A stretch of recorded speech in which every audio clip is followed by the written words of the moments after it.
Hello friends, फिर से हम आज आपके लिए एक नई वीडियो लेकर आ गए हैं जिसमें आज हम देखेंगे बीए 6 सेमेस्टर इकोनॉमी की फर्स्ट बुक जिसका नाम है भारतीय अर्थव्यवस्था एवं उत्तर प्रदेश की अर्थव्यवस्था। और आज हम इस वीडियो में इसकी 6 यूनिट पढ़ेंगे। हमने first, second, third, fourth, fifth पहले ही करा दिए हैं, पहले ही वीडियो में ये करा दिए हैं। अगर आपने पहले वीडियो नहीं देखी है तो पहले आप उन वीडियो को देखिए, फिर आप इस वीडियो पे आइएगा, है ना। तो आज हम बीए 6 सेमेस्टर की 6th यूनिट कराने जा रहे हैं। तो सबसे पहले हम टॉपिक देखेंगे, हमें कौन कौन से टॉपिक पढ़ने हैं जैसे कि हम हर वीडियो में देखते हैं, और फिर हम आगे बढ़ेंगे और अब फिर हम आगे देखेंगे हमें क्या क्या पढ़ना है। तो सबसे पहले हम इसके टॉपिक देख लेते हैं। ये रहे हमारे टॉपिक जो हमें आज इस वीडियो में देखने हैं। तो चलिए हम देख लेते हैं टॉपिक का नाम क्या क्या टॉपिक है। ये रही 6th यूनिट जिसमें हम आज देखने जा रहे हैं sectoral growth patterns in Uttar Pradesh, economic growth in Uttar Pradesh and Indian economy, a comparison, infrastructure development of Uttar Pradesh. ये हमारे टॉपिक है जो हमें वीडियो में कवर करने हैं। तो चलिए अब हम आगे बढ़ते हैं। तो हमारा फर्स्ट टॉपिक है उत्तर प्रदेश में क्षेत्र व आर्थिक वृद्धि पैटर्न एवं भारतीय अर्थव्यवस्था से तुलना। देखते हैं उत्तर प्रदेश में क्षेत्र व आर्थिक वृद्धि पैटर्न क्या है। सबसे पहले हम ये देखेंगे, सब जानते हैं उत्तर प्रदेश जनसंख्या शाब्दिक जनसंख्या वाला राज्य है। ये प्रदेश की आर्थिक वृद्धि के प्रमुख क्षेत्रीय गठबंधन क्षेत्रों में से एक है। उत्तर प्रदेश के विभिन्न हिस्सों में अर्थव्यवस्था की गतिशीलता और आर्थिक वृद्धि पैटर्न विशाल अत्यंत दिखाई देता है ना। हम उत्तर प्रदेश में क्षेत्रवार आर्थिक वृद्धि पैटर्न के विस्तार से चर्चा करेंगे, है ना। उत्तर प्रदेश में क्षेत्रवार आर्थिक वृद्धि पैटर्न का अध्ययन करने के लिए हम प्रत्येक देश के कृषि, उद्योग और वाणिज्य, सेवा क्षेत्र और सतत विकास को यहाँ हम उत्तर प्रदेश के आर्थिक विकास में भारतीय व्यवस्था के कुछ मुख्य पहलुओं का विश्लेषण निम्नलिखित है, ये हम देखेंगे। वैसे मैं बता दूं ये आपका चैप्टर टॉपिक इतना इम्पोर्टेंट नहीं है, फिर भी हम इसमें से जो इम्पोर्टेंट है, जो आपको थोड़ा बहुत बताना है वो हम बता देंगे, आपको जो जो करना है जो इम्पोर्टेंट है। तो चलिए आगे बढ़ते हैं, देख लेंगे इसमें क्या है थोड़ा। तो हाँ, फर्स्ट हमारा कृषि में हम देखेंगे उत्तर प्रदेश भौगोलिक विस्तार की दृष्टि से चौथा बड़ा राज्य है। इसका क्षेत्रफल 2,40,928 वर्ग किलोमीटर है। ये हमने पहले भी देख चुके हैं, जो देश के कुल क्षेत्रफल का 7.3% है। इस राज्य में 4 पारिस्थितिक क्षेत्र हैं, जो तराई गंगा, इसे छोड़ दीजिए ये इम्पोर्टेंट नहीं है। ये देख लीजिएगा, गेहूं, मक्का, धान, आलू, गन्ना, दालें, तिलहन और क्षेत्रफल तथा सब्जियों की खेती की जाती है, क्योंकि यहाँ पे उत्तर प्रदेश में ये सब्जियों की खेती की जाती है। बस इसमें से आप यही देख लीजिएगा, इसमें से ये देख लीजिएगा कि बस, है ना, कृषि उत्तर प्रदेश के लोगों की आजीविका के मुख्य साधन है। और यहाँ पर गेहूं, मक्का, धान, आलू, है ना, गन्ना, दालें, तिलहन और कई फसलें तो सब्जियों की खेती की जाती है। बस इतना ही बहुत है। अब हम आगे बढ़ते हैं। ये इसमें ये दे रखा है, ये नहीं है, आपसे इतना लंबी सारणी याद होने की नहीं करने की जरूरत है। हम बढ़ते हैं सेकंड वाला, उद्योग और वाणिज्य। देखेंगे उत्तर प्रदेश सरकार ने केंद्र सरकार की तर्ज पर औद्योगिक क्षेत्र में अनेक सुधारों की पहल की गई है, जिसमें समग्र व्यवसाय वातावरण को बेहतर हुआ है। व्यापार सुगमता को बेहतर बनाने के लिए विद्यमान नियमों को सरलीकृत और युक्तिकरण बनाने पर जोर दिया जा रहा है।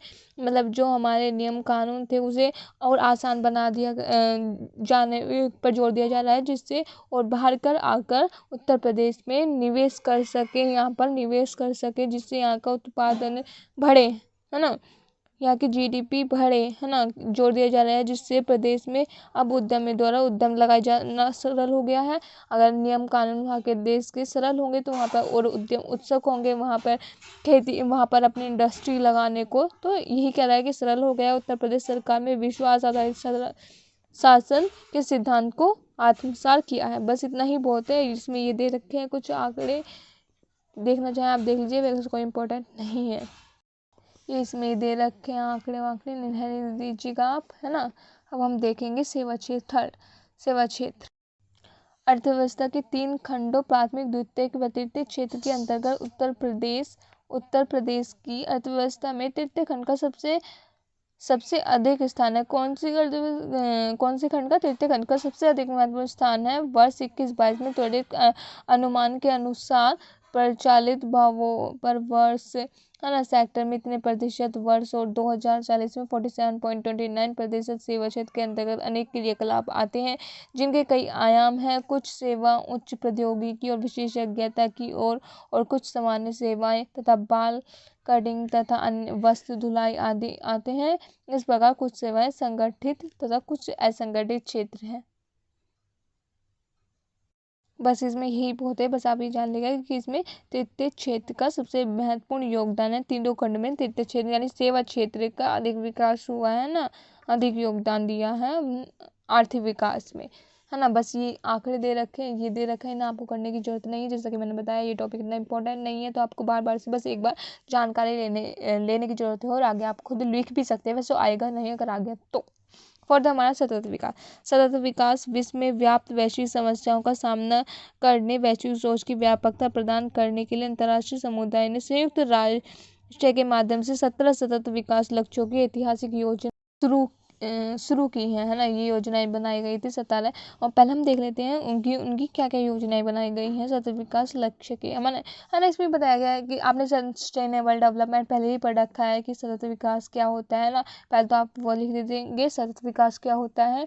आप जानते हैं सतत विकास वह होता है जिसमें अपनी वर्तमान आवश्यकताओं को पूरा करना होता है, बिना भविष्य की पीढ़ियों की आवश्यकताओं के साथ समझौता किए हुए। ये होता है हमारा सस्टेनेबल डेवलपमेंट। आपने पढ़ रखा था, पहले तो आप उसका मीनिंग लिख देंगे, है ना। फिर लिखेंगे हम सतत विकास के क्या क्या लक्ष्य हैं।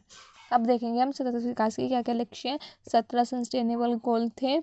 इसमें 17 दे नहीं रखे हैं, इसमें सिर्फ 9 ही दे रखे हैं। आप 9 ही देख लीजिए। 17 है ना। फर्स्ट है गरीबी उन्मूलन, सेकंड शून्य भुखमरी, उत्तम स्वास्थ्य और खुशहाली। बस इनको आपको अंदर की पढ़ने की जरूरत नहीं है, हेडिंग देख लीजिएगा बस। गुणवत्ता शिक्षा, लैंगिक समानता, शुद्ध जल और स्वच्छता, सस्ती और प्रदूषण मुक्त ऊर्जा, उत्कृष्ट कार्य और आर्थिक वृद्धि, उद्योग नवाचार और बुनियादी सुविधा। और मेन बात जैसे सीक्वेंस में लिखे हैं आपको वैसे ही सीक्वेंस में लिखने, इन्हें ऊपर नीचे मत कर दीजिएगा। जैसे लिखे हैं इनका सीक्वेंस बिल्कुल नहीं बदलना चाहिए, ठीक है। ये कुछ प्रमुख तथ्य दे रखे हैं, आपको पढ़ने की जरूरत नहीं है। अगर आप पढ़ना चाहें तो पढ़ लें। अब हमारा अगला टॉपिक है उत्तर प्रदेश की आधारभूत संरचना और विकास। ये थोड़ा सा इंपॉर्टेंट टॉपिक है, इसे आप ढंग से पढ़ लीजिएगा, है ना। आधारित पहले तो हम देख लेते हैं आधारित संरचनाएं क्या हैं। आधारित संरचना का अभिप्राय उन सुविधाओं, सेवाओं तथा क्रियाओं से है जैसे ऊर्जा, शिक्षा, परिवहन व स्वास्थ्य आदि से है ना। आधारित संरचना वे संरचनाएं होती हैं, आप सब जानते। तो आधारित संरचना वो होती है जो हमारे आर्थिक विकास में सहायता देती है, हमारे आर्थिक विकास करने के लिए हमें हेल्प प्रोवाइड कराती हैं, ठीक है। तो इसमें हम देख लेते हैं जैसे हमारी आधारित संरचना इंफ्रास्ट्रक्चर, आधारित संरचना को हम इंग्लिश में इंफ्रास्ट्रक्चर कहते हैं। आधारित संरचना का उन सुविधाओं से तथा क्रियाओं से है जैसे मतलब आधारित संरचना या इंफ्रास्ट्रक्चर जैसे ऊर्जा, शिक्षा, परिवहन व स्वास्थ्य आदि। मतलब अगर हम इनमें पैसा खर्च करेंगे ना तो हमें हेल्प प्रोवाइड होगी अपने आगे बढ़ने के लिए, आर्थिक विकास करने के लिए। अगर हमारे देश में शिक्षा का स्तर ऊंचा होगा तो लोग अधिक कौशल होंगे, अधिक बुद्धिमान होंगे, वे किसी भी कार्य को अच्छे से कर सकते हैं। परिवहन भी आवश्यक है, व स्वास्थ्य आदि आवश्यक है ना।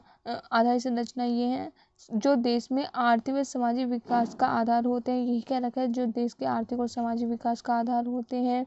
अगर किसी देश को आर्थिक और सामाजिक विकास करना है तो इन सब की जरूरत होती है, जिससे देश का आधारभूत ढांचा जितना अधिक सदृढ़ होगा, जितना अधिक मजबूत होगा, वह देश उतना ही अधिक विकसित होगा। मतलब जिस देश में ये इंफ्रास्ट्रक्चर आधारित संरचना जितनी अधिक मजबूत होगी उतना ही वह देश मजबूत होगा। आर्थिक आधारित संरचना के घटक कौन से हैं? ऊर्जा, परिवहन और जल संसाधन, ये 3 हैं। हम देखेंगे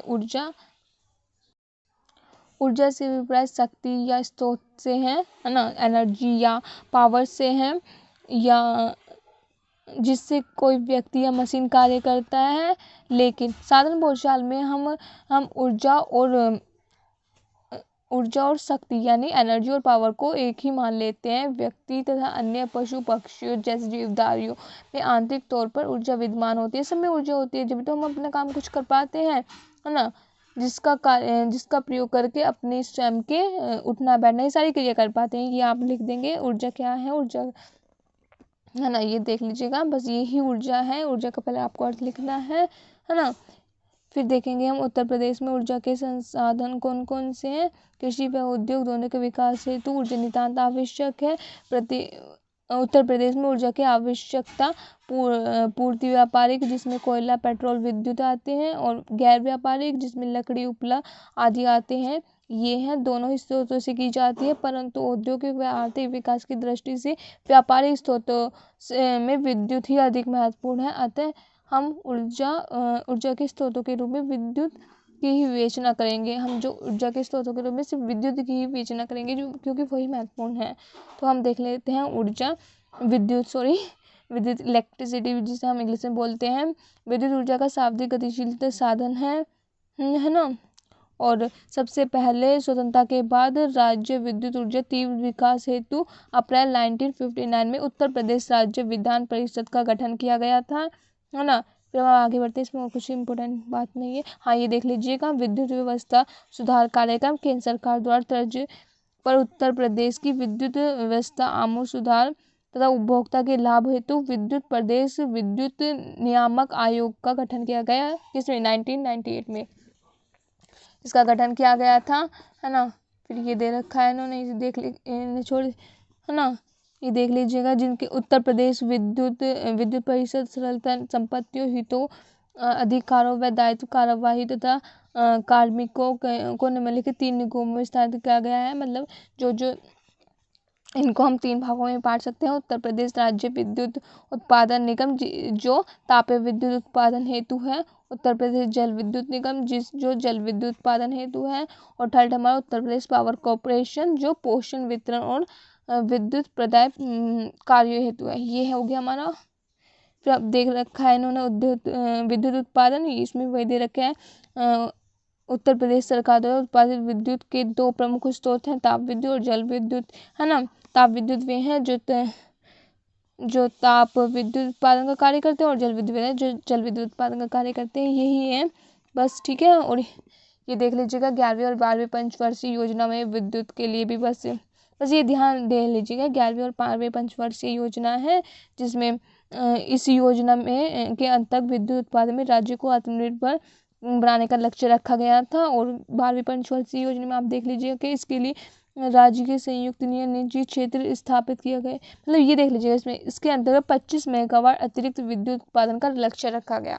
बस 11वीं 12वीं पंचवर्षीय योजना में भी विद्युत उत्पादन के लिए काम किया गया। ये देख लीजिए, इसमें कोई करने की आपको जरूरत है नहीं। और ये छोड़ दीजिए।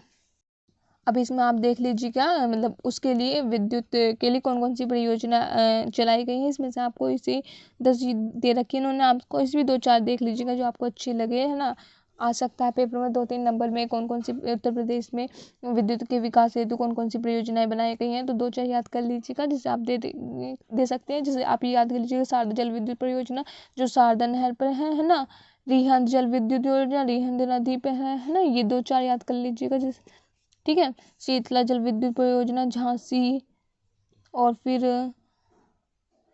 देख लीजिएगा आप एक आधी देख लीजिएगा, और बड़ा जल विद्युत परियोजना रिहंद नदी, ये दोनों रिहंद नदी पर ही हैं, ठीक है। ये हो गया। अब फिर आ गया हमारा गैर परंपरागत स्रोत का विकास। या तो गैर परंपरागत स्रोत वे होते हैं जो पहले इस्तेमाल नहीं होते थे, जो परंपरागत समाज में इस्तेमाल नहीं होते, अब हुए हैं, जिनका विकास अभी हुआ है। मतलब जो अभी हाल फिलहाल में यूज़ करे जा रहे हैं, वे गैर परंपरागत ऊर्जा में आते हैं, है ना। जिनका पहले इस्तेमाल नहीं किया जाता था, यही है गैर परंपरागत ऊर्जा से। अब देख लेते हैं उसके लिए क्या क्या परियोजना चलाई गई। जैसे सौर ऊर्जा क्या होती है? सौर ऊर्जा वो ऊर्जा होती है जो सूर्य से प्राप्त होती है ना। तो सौर ऊर्जा पर आधारित विभिन्न संयंत्रों को 2 श्रेणी में रखा गया है, सौर तापीय संयंत्र और फोटोवोल्टाइक संयंत्र, है ना। सौर तापीय ऊर्जा को हम 2 भागों, सोलर कुकर और सोलर वाटर हीटर, और सोलर फोटोवोल्टाइक संयंत्र को हम 4 भागों में विभाजित कर सकते हैं। सोलर घरेलू लाइट्स, है ना। गैर परंपरागत वे होती हैं जो पहले यूज़ नहीं की जाती थी पर लेकिन अब यूज़ करी जा रही हैं, जो पहले समय प्रचलित नहीं थी वो अब प्रचलित हैं, वो जो परंपरागत नहीं है ना, वही है, उसका मतलब ही है गैर परंपरागत। तो देख लेते हैं इसमें कौन कौन सी योजनाएं चलाई गई थी, है ना। फर्स्ट हमारा है सौर ऊर्जा। सौर ऊर्जा वो ऊर्जा है जो हमें सूर्य से प्राप्त होती है। फर्स्ट इसमें सौर तापीय संयंत्र और सौर फोटोवोल्टाइक संयंत्र। सौर तापीय संयंत्र में सोलर कुकर और सोलर हीटर है, इसमें आपको अंदर के देखने की जरूरत नहीं है क्योंकि ये तो आप कर ही लेंगे, फिर वैसे कोई इतना वो नहीं है इसके अंदर देखने की। फिर सोलर फोटोवोल्टाइक संयंत्र जिसमें हम सोलर घरेलू लाइट्स आते हैं, ये 4 हैं। फर्स्ट है सोलर घरेलू लाइट्स, सेकंड है सोलर लालटेन, third solar street lights, fourth है हमारा सोलर फोटोवोल्टाइक यानी पेजल फोटोवोल्टाइक टाइक, है ना। अब ये रहने दीजिएगा, आप इन्हें करने की जरूरत नहीं है आपको, इसमें दे रखा है इसे आप छोड़ दीजिएगा। अब हम देखेंगे परिवहन। सेकंड आ गया हमारा परिवहन। किसी भी देश की उन्नति के लिए परिवहन के साधनों के विकास की अवस्था से जानी जाती है, मतलब जिस देश में परिवहन के साधन अधिक उपलब्ध होंगे उस देश का विकास अधिक होगा, यही कहना चाह रहा है ये। परिवहन के साधन किसी भी देश में उतना ही महत्व रखते हैं जितना मानव शरीर में रक्त धमनियाँ।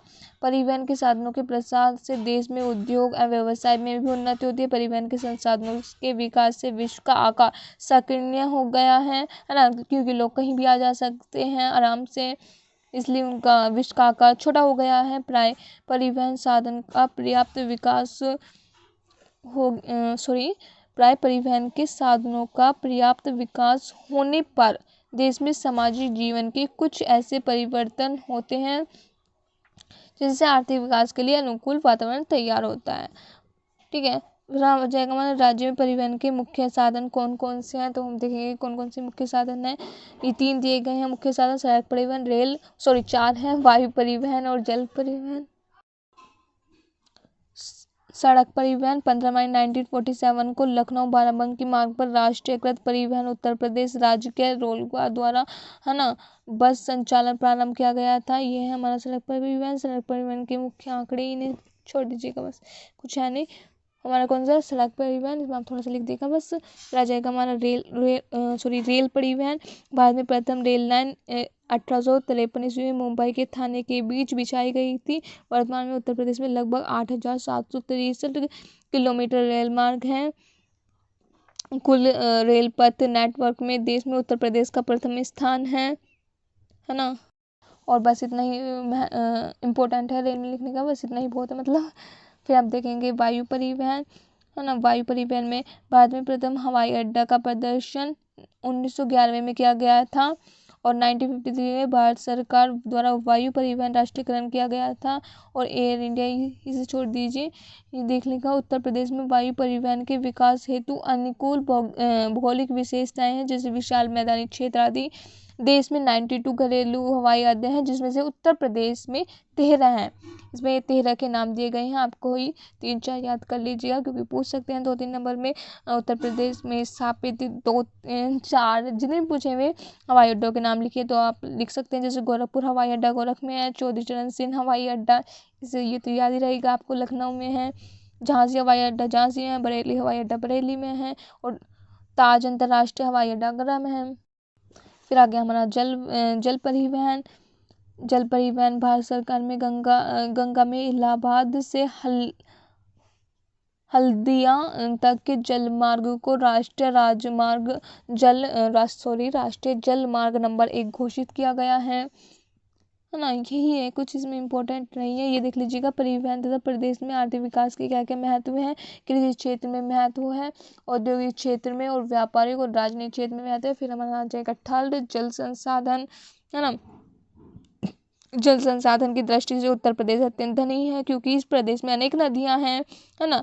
प्रदेश की नदियां जैसे गंगा, घाघरा, यमुना, गोमती, चंबल, सोन आदि प्रदेश में विभिन्न मार्गों से प्रवाहित होने वाली इन नदियों का उद्गम स्थान भी भिन्न भिन्न है क्योंकि ये भिन्न भिन्न प्रदेशों से, मतलब भिन्न भिन्न जगहों से स्थापित होती है, प्रवाहित होती है, तो इनका स्थान भी भिन्न भिन्न है ना। अतः उद्गम स्थानों के आधार पर नदियों को 3 भागों में विभाजित किया गया, हिमालय, गंगा के मैदानी भाग और दक्षिणी पठार, है ना। हिमालय से बहने वाली नदियाँ जैसे हैं गंगा, यमुना, काली, शारदा आदि। और गंगा के मैदानी भाग से हैं गोमती, वरुण आदि। और फिर दक्षिणी पठार से बहने वाली नदियाँ में चंबल, बेतक, केन आदि हैं। फिर इसमें देखा गया प्रदेश में सिंचाई, अंग्रेजों ने प्रदेश में सिंचाई हेतु पहला कार्यक्रम 1823 ईस्वी में अंग्रेजों ने सहारनपुर में खोला था। और सिंचाई के साधन क्या क्या है? तालाबों, पोखर, झीलों व नदियों से सिंचाई करके कुओं द्वारा, नलकूप विदेश मतलब 20वीं शताब्दी की ही देन है। और नहरों से सिंचाई हम कर सकते हैं, ये बस यही है। और फिर इसमें दे रखा है उत्तर प्रदेश की कौन कौन सी प्रमुख नहरें हैं, जिनसे है ना, पूर्वी यमुना नहर, ऊपरी गंगा नहर, आगरा नहर और घाघरा नहर और शारदा नहर। बस यही है। यहीं पे वीडियो ख़त्म होती है, आपकी यूनिट सेकंड कंप्लीट होती है।